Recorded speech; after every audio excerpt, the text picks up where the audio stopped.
दिल्ली से इस वक्त की बड़ी खबर। कॉकरोच जनता पार्टी के समर्थन में उतरी कांग्रेस। धरने पर बैठे राहुल और प्रियंका गांधी। खड़गे के घर से पीएम आवास तक निकाला गया मार्च। जी हां, आपको बता दें, कांग्रेस ने केंद्र सरकार के खिलाफ बड़ा राजनीतिक शक्ति प्रदर्शन किया। लोकसभा में विपक्ष के नेता राहुल गांधी, कांग्रेस महासचिव प्रियंका गांधी वाड्रा, पार्टी अध्यक्ष मल्लिकार्जुन खड़गे, केसी वेणुगोपाल समेत कई वरिष्ठ नेताओं और सांसदों ने प्रधानमंत्री के इस्तीफे की मांग को लेकर जोरदार विरोध प्रदर्शन किया। कांग्रेस नेताओं का ये मार्च मल्लिकार्जुन खड़गे के आवास से शुरू होकर प्रधानमंत्री आवास की ओर बढ़ा, जिसके चलते राजधानी के वीवीआईपी इलाके में सुरक्षा व्यवस्था कड़ी कर दी गई। प्रदर्शन के दौरान राहुल गांधी और प्रियंका गांधी धरने पर बैठ गए और केंद्र सरकार के खिलाफ जमकर नारेबाजी की गई है। कांग्रेस का आरोप है कि देश के मौजूदा हालात और हालिया विवादों को लेकर प्रधानमंत्री को नैतिक जिम्मेदारी लेते हुए पद छोड़ देना चाहिए। पार्टी नेताओं ने कहा कि संसद के अंदर और बाहर निष्पक्ष आवाज को दबाने की कोशिश की जा रही है, जिसे कांग्रेस किसी भी कीमत पर स्वीकार नहीं करेगी। धरनास्थल पर मौजूद कांग्रेसी सांसदों ने हाथों में तख्तियां लेकर प्रदर्शन किया। कई नेताओं ने सरकार पर लोकतांत्रिक संस्थाओं के दुरुपयोग का आरोप लगाया। कांग्रेस का कहना है कि विपक्ष के सवालों का जवाब देने के बजाय सरकार लगातार टकराव की राजनीति कर रही है। पार्टी ने यह भी आरोप लगाया कि महत्वपूर्ण मुद्दों पर संसद में चर्चा से बचने की कोशिश की जा रही है। इसी बीच कांग्रेस ने केंद्रीय शिक्षा मंत्री धर्मेंद्र प्रधान के इस्तीफे की मांग भी दोहराई। पार्टी नेताओं का कहना है कि शिक्षा से जुड़ी मामलों और कथित अनियमितताओं पर सरकार जवाब देने से बच रही है। इसी मुद्दे को लेकर कांग्रेस सांसदों ने संसद से सड़क तक संघर्ष का ऐलान किया है।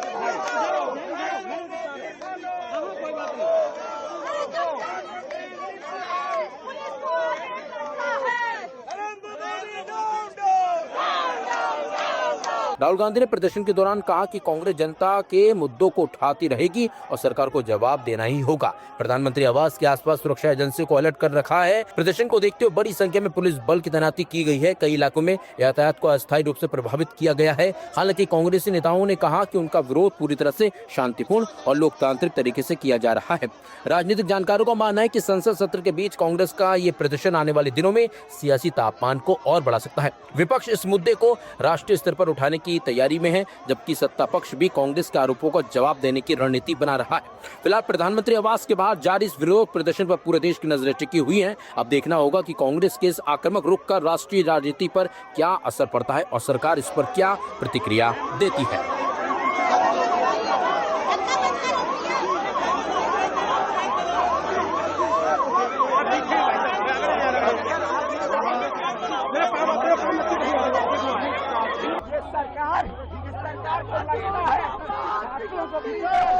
सरकार को लगता है छात्रों को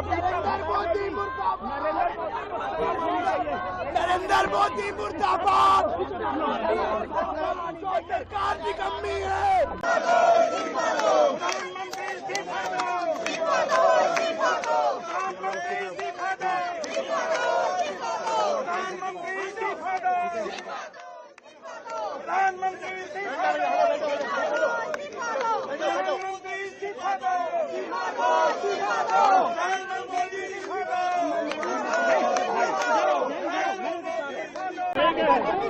जब जब मोदी डरता है पुलिस को आगे करता है। जब जब मोदी डरता है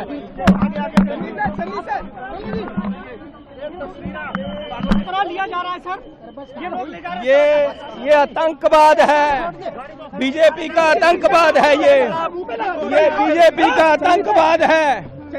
ये छात्रों की सुन रही है, ये मरवाने को है।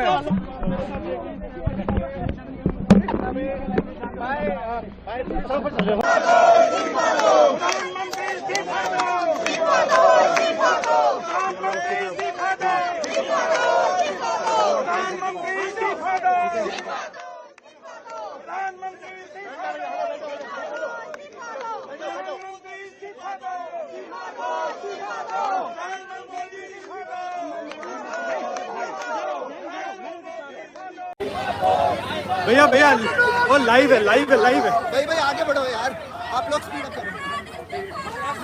थोड़ा जगह दे दो ना सर। सर गैप दे दो, सर गैप दे दो।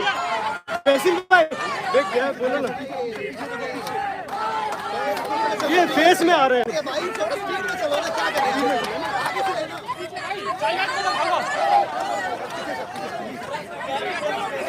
भाई यार हमें नहीं तुम्हारा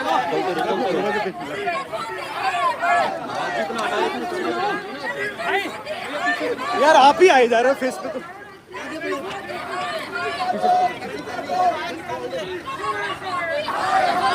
भैया गाड़ी आ रहा है यार। देखना लाइव चल रहा है सही, लाइव पूछो ना सही चल रहा है।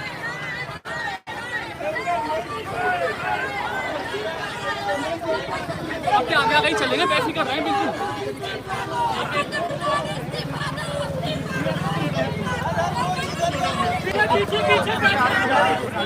The point is that this is no way to treat the young people of this country. The young people of this country do not have any opportunities. All the doors are closed. There is only one door which is open, which is the door of the competitive exam, and that door is also destroyed. What are these students here? They are not just complaining about the education system.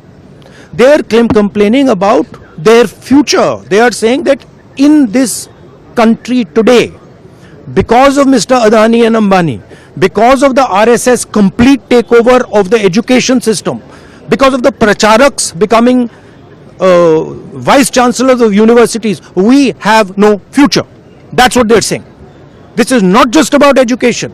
This is about the future of young people. They watch, they look at Mr. Ambani's wedding and they watch 1,000 crores being spent over there, and they have no money to open a business if they want. They have no future. That is what this is about. This is much bigger than simply education. This is the students of this country saying, in India, we have no future. We want a future. This is legitimate. There's nothing wrong with this. And instead of saying that, okay, we are going to work to improve the education system, we are going to work to fix the testing system, Prime Minister, I don't know what he's doing. So that's the story. So are you going to meet the injured students? Of course I'm going to meet the injured students. Dharmendra Pradhan के इस्तीफे से कम में आप लोग मानेंगे? This is Dharmendra Pradhan, he's an intermediary. Absolutely he should resign. But Dharmendra Pradhan hasn't beaten up these students. Home Minister has. He should resign. And Home Minister reports to Prime Minister. He should resign. What is going on?